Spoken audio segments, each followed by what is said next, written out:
أولم يسيروا في الأرض فينظروا كيف كان عاقبة الذين كانوا من قبلهم كانوا هم أشد منهم قوة وآثارا في الأرض فأخذهم الله بذنوبهم وما كان لهم من الله من واق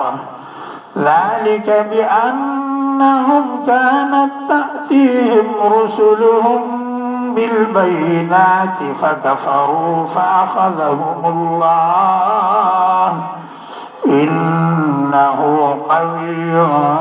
شديد العقاب ولقد أرسلنا موسى بآياتنا وسلطان مبين إلى فرعون وهامان وقارون فقالوا ساحر كذاب فلما جاءهم بالحق من عندنا قالوا اقتلوا أبناء الذين آمنوا معه واستحيوا نساءهم وما كيد الكافرين إلا في ضلال وقال فرعون ذروني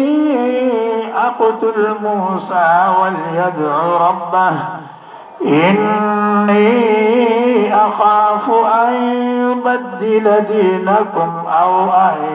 يظهر في الأرض الفساد وقال موسى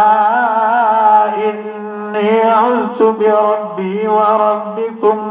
من كل متكبر لا يؤمن بيوم الحساب